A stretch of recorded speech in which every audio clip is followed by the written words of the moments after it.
Sourdough relies on wild yeast and lactic acid bacteria that naturally exist in flour and the air.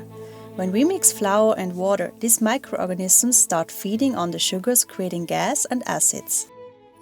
Thanks to natural fermentation, sourdough is easier to digest than regular bread.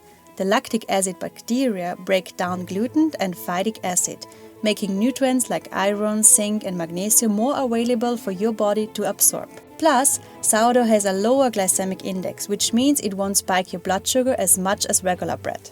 I show you how to make your own sourdough starter and keep it growing for as long as you like. We only need a small amount of grated apple. In a clean jar, mix the water and flour until you have a thick, sticky paste.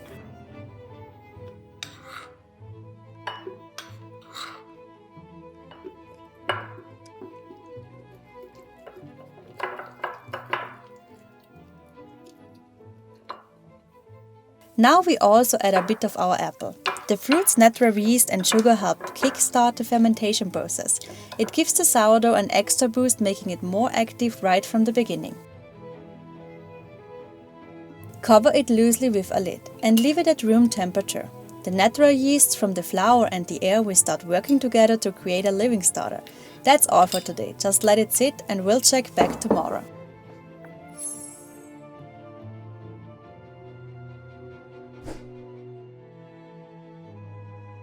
It's day 2, and if you look closely you might see a few bubbles. That's a great sign. The yeast is waking up. Today we're going to feed our starter. Add water and wheat flour to the starter. Mix it up well and cover again.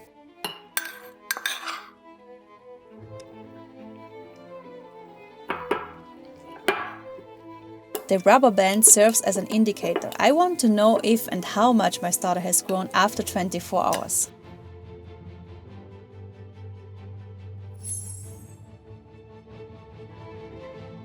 It's day 3 and you should start seeing more bubbles and maybe even notice a sour smell. Perfect! Your starter is coming to life. Today, just like yesterday, we feed it with 50 grams of water and 50 grams of wheat flour.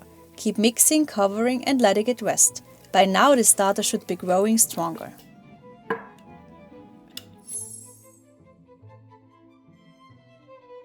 Day 4. Your sourdough starter is maturing beautifully. I discard about 100 grams of the starter to keep it strong and prevent it from growing too large, which also means I don't need to feed it with as much flour. Since my starter had a more liquid consistency, I now use only 80 grams of water. This makes the texture thicker, giving it better structure and a stronger boost for growth. I add 100 grams of flour, mix well and let it sit.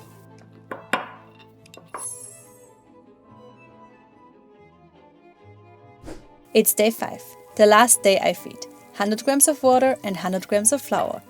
By the next morning our starter should be full of bubbles and should have doubled in size.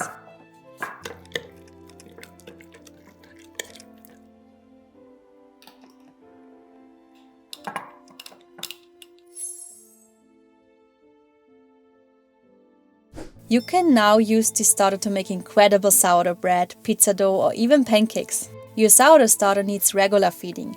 If you're using it often, leave it at room temperature and feed it once a day with equal parts flour and water.